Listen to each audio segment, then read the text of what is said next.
guess you're wondering why I stopped playing.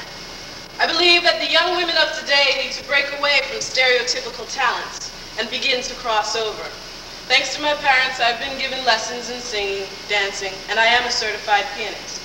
But I believe that my God-given gift is being able to make people think, feel, and as a consequence, strive to improve themselves and the corrupt society in which we live. And let's be realistic. The only person who truly deserves an applause after Für Elise was Beethoven himself. With that in mind, I like to do my original oratory on war, which is based on the conflict last year and All Quiet on the Western Front. Good afternoon, ladies and gentlemen. We are here today to address the single issue of war. It has a bitter taste, an eerie sound, and a disgusting smell. You can turn off your TV or radio. You can disown those who are involved. You can even lock yourself in a corner. But you can't escape it. War affects us all. It affects your mother, your father, your brother, your sister, relatives, and even your friends. It has no preference. War not only kills a person physically, but mentally as well. The pain and suffering is incomprehensible. Let me tell you a story about a friend of mine named Paul. Paul was a brilliant student and on his way to one of the top universities in the country until he was drafted. Upon moving from area to area, Paul wrote me many letters, trying to put into words how he felt. But he couldn't. He could only describe what he saw. He described a place where there were 200 beds and 200 men on these beds with amputated fingers, arms, legs, ears, burnt to a crisp. Water dripped from the ceiling, making mud puddles around the floor, and the odor was worse than 6 truckloads full of horse manure. This was their hospital, and probably the last place these men would ever see. In the second letter he wrote, I pitied Paul. He actually got a joy out of playing Russian roulette, not with a gun, but simply by walking across a battlefield, realizing that the next step could be his last. But he got a joy out of it. It was fun. Isn't it strange what war does to the mind?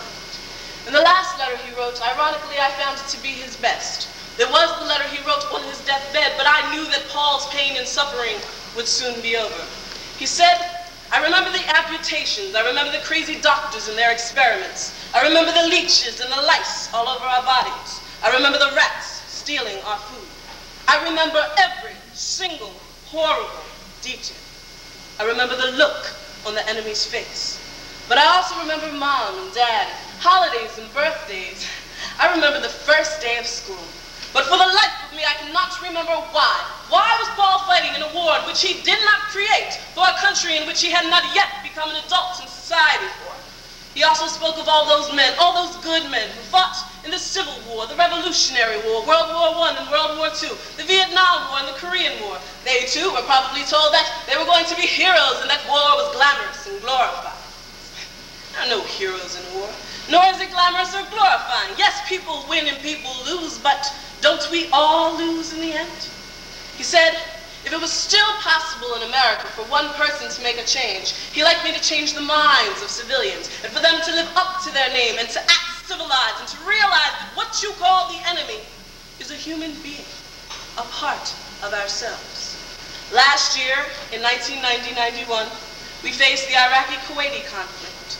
As our mothers waited for their children to return and children waited for their parents to come home, President Bush gets on the television and says, we're going to start a ground war, and you can expect some casualties.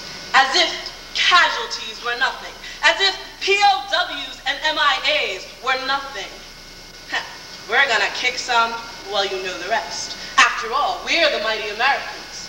But does President Bush have to sit home every single day, watching the clock, waiting for that phone call to come in and say, we're sorry, but your son is dead? Does he have to sit glued to the television, wondering where, when, why, or how? No, but we do. If I had written a letter to the president, I would have suggested that we change the initials of WAR to WBA. We could take Donald Trump out of bankruptcy by hosting the World Championship boxing match of the century. Saddam Hussein versus President Bush, while the Iraqis, the Kuwaitis, and the Americans decide who wins. Then we'll see what type of casualties come out of that. Sounds quite silly, doesn't it? We'd be electing boxers instead of politicians, but isn't war silly? Isn't it?